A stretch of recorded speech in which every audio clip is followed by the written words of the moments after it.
introduce yourself? Yeah, my name is Nick Scala. I'm a partner at Con Maciel Carey, which is a law firm based out of Washington, D.C.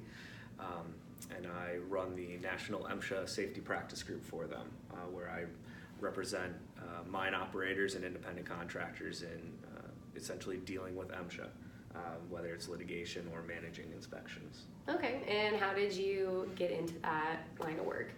So I actually grew up in the mining industry. My family is in the mining industry in Northeast Ohio, where I grew up, and I worked in the mine through high school and college, and then went to law school, and was kind of at that point where I'm looking for my niche, and it hit me in the face that I'm gonna go back to my roots, and and doing that I ended up working for the mining industry and have been ever since.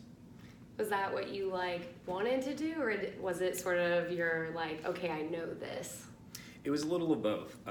I went to law school thinking I was going to go one direction, and realized that I enjoyed the litigation side of law more than I anticipated.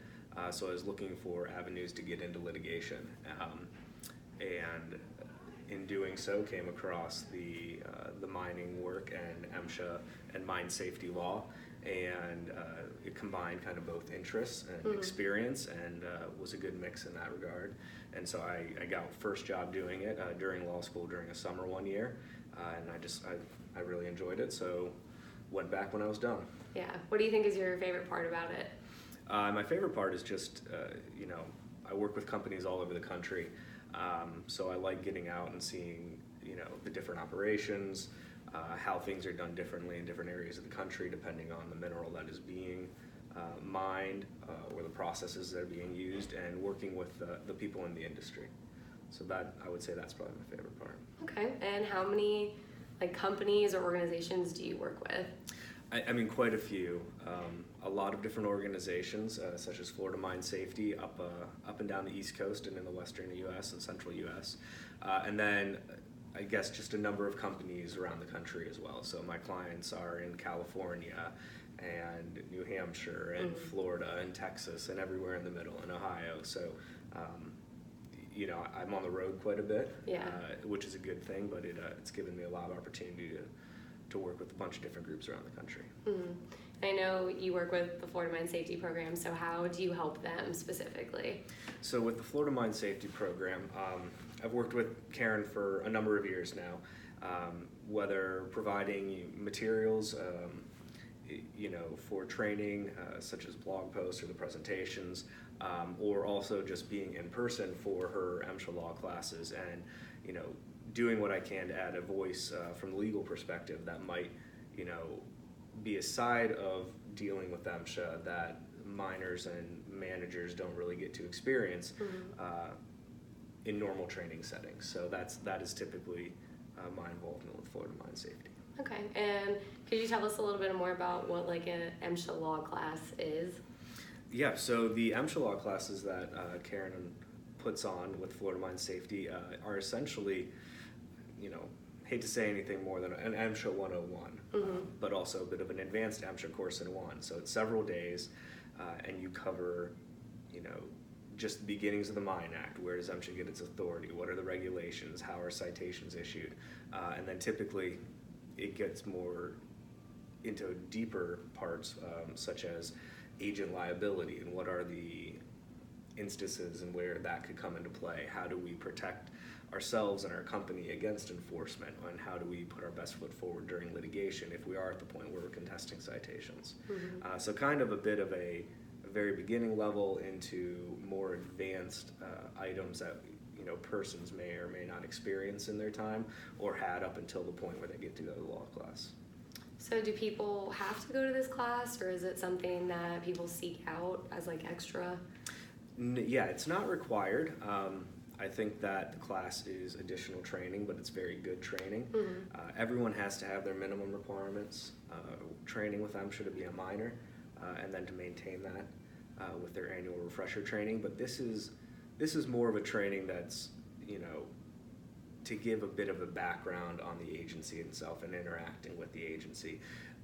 it is focused obviously on mine safety and performing and working safely in the work environment, but it's also designed to give a better understanding to the agency you're dealing with and the agency that regulates the mining industry. Do you see typically like people that are just starting their careers, or is it people that have been in for a while that attend these classes? Both. It is the gambit. You have individuals who have been in the mining industry for 30 years coming because they want a refresher. You also have young people or people who are just getting into the industry coming because they need to have the crash course in what MSHA is and how to deal with MSHA. And so you get both. A lot of the individuals who are experienced and non-experienced. I'd say probably the biggest group, though, is people who are new to management. Okay. Probably those people, they might have been working in the mining industry for some time, but now they've been promoted. Now they're a foreman or a superintendent or a lead man or whatever the term of art might be for their operation. They are now a manager, and they need to understand some of the more complex issues that come about when you're dealing with MSHA, and also how to set themselves up and the company up for success when handling MSHA inspections. Okay. And I know you mentioned you sort of provide Karen with like blog posts and things like that. Do you write those yourself? I do, yeah. I write them as well as my team members at the firm on the MSHA practice. So we try to put together blogs on the MSHA Defense Report, which is our blog, is what it's called. And we put together materials that we think are relevant. So updates with the agency's regulatory or rulemaking efforts, or a review of cases that have come out that are impacting operators. So hopefully things that the individual mine operators aren't following these probably on a regular basis. We are. So hopefully it's a good resource to keep them abreast of any changes that are happening in the industry. Yeah. And what do you think is like the most important part of your blog, or like what you're doing for in terms of like how it relates to the individual? I mean, I think probably the most pertinent part is that when you have a case that's decided, you have essentially new requirements in many instances for what has to be done to achieve compliance. And if you're not paying attention to those, you don't know that the goal line is moving. And in order to make sure that operators are keeping abreast of what's happening and maintaining or knowing, I should say, how they need to maintain compliance on the most recent levels, having that information is very helpful. And at least I hope they find that helpful. So, yeah. But yeah, so I think that's probably the best part. There's also, we do some webinars that are free to anyone who wants to join, and those are also intended just to be an educational piece. So maybe you don't have the opportunity to travel for one of the law schools. That could be an environment where you can sit down, or you can listen to the recording at your convenience and find out some additional information about what is happening with MSHA, some updates, or maybe how to manage an inspection or an investigation or something along those lines. Okay, and where can people find that? The MSHADefenseReport.com okay. is the blog, and there'll also be a link to the webinars and anything upcoming on that. Okay, from there. Yeah, and then so we are at the Southeast Mine Safety and Health Conference. So why do you come to this conference? I come to this conference because it's one of the best conferences in the country for mine safety. And it is, well attended by a wide variety of safety professionals, whether consultants or from the mining industry themselves. There's always a great deal of updates provided from MSHA. We have senior leadership here from the agency, and that's always enlightening to hear. There's also a good opportunity to network and meet a lot of people and meet your peers in the industry and make connections along that lines.